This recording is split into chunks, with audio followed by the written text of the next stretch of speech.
রাজা শশাঙ্ক, গৌড়ের প্রথম বাঙালি রাজা। গৌড়ের কর্ণসুবর্ণ, বর্তমান মুর্শিদাবাদ নগরে এক ক্ষুদ্র রাজপরিবারের জন্ম হয় এক সাহসী যুবরাজ শশাঙ্কের।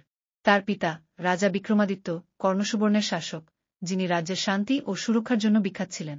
মাতার নাম ছিল রাজমাতা সুধা, যিনি শিশুর শিক্ষা ও আদর্শের প্রতি গভীর যত্নশীল ছিলেন। শশাঙ্কের ছোটবেলা থেকে প্রকাশ পেত এক অসাধারণ বীরত্বের চিহ্ন। শিশুকাল থেকে তলোয়ার চালানো শেখা, ঘোড়সওয়ারির অনুশীলন এবং কৌশলী রাজনীতির পাঠ গ্রহণ করতেন তিনি। শশাঙ্ক ছিলেন দৃঢ়চেতা, সাহসী ও দূরদর্শী, যা তাকে অন্য ছেলেদের থেকে আলাদা করত। যুবক বয়সে শশাঙ্কের বিয়ে হয় সুন্দরী রানী অর্ণিকার সঙ্গে, যিনি ছিলেন এক শক্তিশালী ও বুদ্ধিমতী নারী। রাজ্যের অভ্যন্তরীণ স্থিতিশীলতায় তার অবদান অপরিসীম।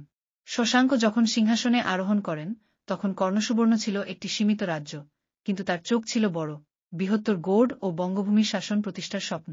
শশাঙ্ক যুবরাজ থেকে রাজা হওয়ার পর প্রথম কাজ ছিল পার্শ্ববর্তী ছোট ছোট রাজ্যগুলোকে একত্রিত করা। দক্ষ কূটনীতি ও শক্তিশালী সেনাবাহিনীর মাধ্যমে তিনি ধীরে ধীরে গৌড় ও বঙ্গের বৃহৎ রাজত্ব প্রতিষ্ঠা করেন।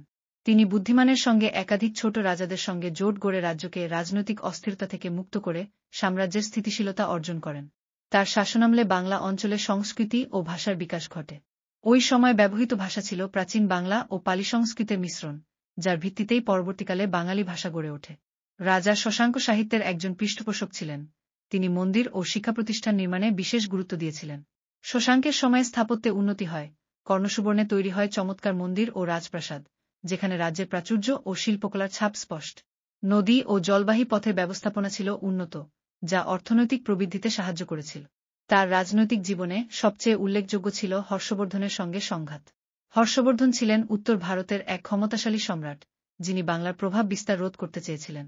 শশাঙ্ক সাহসী নেতৃত্ব দিয়ে বিভিন্ন যুদ্ধ পরিচালনা করেন, যেখানে তিনি দক্ষ সামরিক কৌশল ও সাহসিকতার পরিচয় দেন। অন্যান্য স্থানীয় রাজাদের সাথে, যেমন পূর্ব ভারতীয় রাজা মদনভার্মন ও দক্ষিণ ভারতের পল্লব বংশের সাথে সম্পর্ক ও সংঘাত ছিল। যদিও শশাঙ্ক সরাসরি আধুনিক বাঙালি জাতির অংশ ছিলেন না, তবে তার শাসনামলে গড়ে ওঠা রাজ্য, সংস্কৃতি ও ভাষার প্রভাবের জন্য তাকে প্রথম বাঙালি রাজা হিসেবে গণ্য করা হয়। তার সময় গৌড় রাজ্যের রাজধানী কর্ণসুবর্ণ ছিল রাজ্যের অর্থনৈতিক ও সাংস্কৃতিক কেন্দ্র, যেখানে নদী, পথ, বাজার এবং প্রশাসনিক ব্যবস্থা সুসংগঠিত ছিল। রাজা শশাঙ্কের শাসনকালে সামাজিক অবস্থা তুলনামূলক স্থিতিশীল ছিল। কৃষি উন্নত ও নদীপথ ব্যবহার করে বাণিজ্য বৃদ্ধি পেত। প্রকৃতির সৌন্দর্য ছিল অপরূপ। বৃহদাকার নদী, বনানী ও পল্লীজীবন মিলেমিশে গড়েছিল এক জীবন্ত সংস্কৃতি। রাজা শশাঙ্কের জীবন ছিল সংগ্রাম, সাফল্য ও ঐশ্বর্যের মিশ্রণ।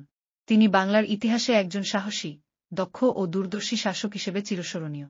তার রাজত্ব বাংলার ঐতিহাসিক পরিচয় ও গৌরবের ভিত্তি রচনা করেছিল।